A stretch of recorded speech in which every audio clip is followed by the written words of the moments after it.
Corey Tutt is the founder of Deadly Science and is a university research assistant at the University of Sydney.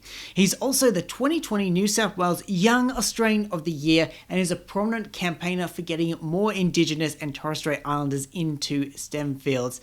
Corey, what is Deadly Science? I take it maybe mean deadly as in dangerous, but deadly as in, of course, awesome? Daniel, it's really interesting that you say that. So, in Aboriginal culture across the land, it's something we share with the Irish. Deadly and words that you would normally connotate with negative things like sick or deadly, or these sort of words actually mean different things in different cultures. And for Aboriginal people, deadly is sort of like cool or awesome, and it's kind of like a bit of slang. I'm not really sure of the origins of it, but it's something that we share with the Irish because the Irish use deadly as a cool sort of slang word as well. Deadly Science is a not-for-profit that I founded, and it's basically to the core, it's changing the narrative. As Aboriginal people here in Australia and as a Kamilaroi man, we are the original scientists. Like, we're the first scientists. The way we use the stars, the way we use bush medicines to treat ailments. We use the land like scientists to basically answer the questions. And the questions were how to use this land to survive. Um, so we are the original scientists. And for a long time, we've pushed Aboriginal kids and Torres Strait Islander kids into sport and art. And they're great things. And also, but like, to our core, kids are the best scientists, and kids from remote areas are the best scientists because they've always got the best questions. And I really wanted to highlight this. And I wanted to encourage Aboriginal and Torres Strait Islander kids out there to be what they can see. And for a long time, the conversation hasn't been about science or STEM or anything that's sort of not negative or art or sport. So we tend to look at Aboriginal kids and think, oh, they're really good at sport, they're really good at art, but they're actually really smart kids and they love science. So it just makes sense that Deadly Science exists. How does it feel to be the 2020 New South Wales Young Australian of the Year? Look, it was an incredible experience to be the Young Australian of the Year for New South Wales, but to be honest with you, it is more a responsibility than an accolade because there are thousands of Aboriginal and Torres Strait Islander kids in Australia that look up to me and look up to Deadly Science, and that is a responsibility every day that has been bestowed on me to lead and help inspire these kids to be what they can see. What are you currently working on?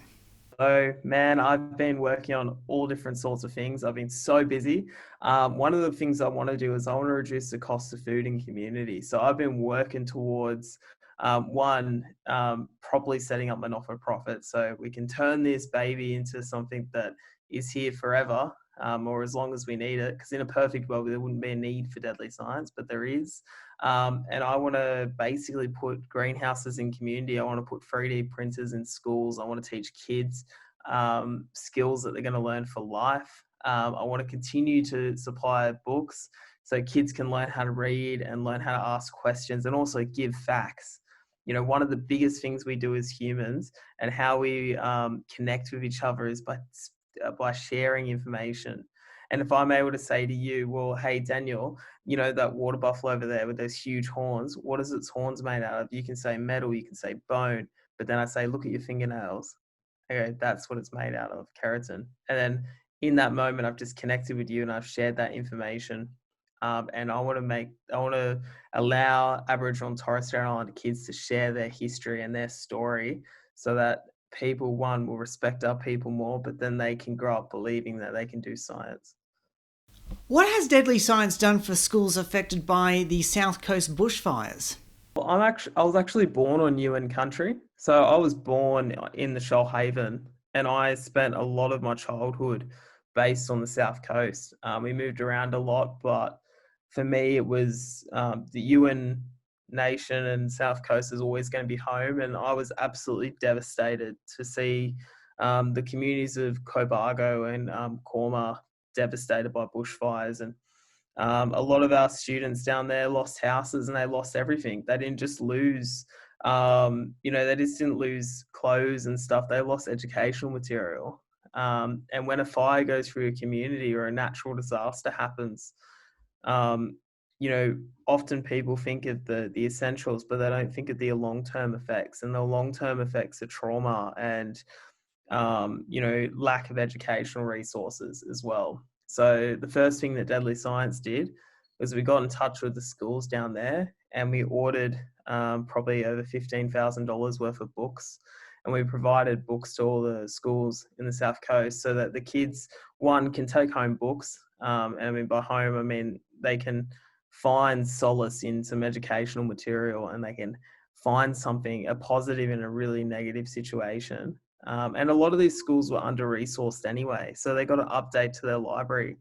And we did this across, I think it was like 6 schools. And then we sent some supplies down to Wallaga Lakes for the Aboriginal people down there as well. And Wallaga Lakes, although it wasn't affected by the fire itself, they were affected by the stuff that was happening around them. So their community lost power, and they lost a lot of supplies. So Deadly Science sort of played a role in supplying these schools. And, it wasn't just a one-off, Daniel. We're still working with these schools. They're on the Deadly Science list, so they still get resources from us.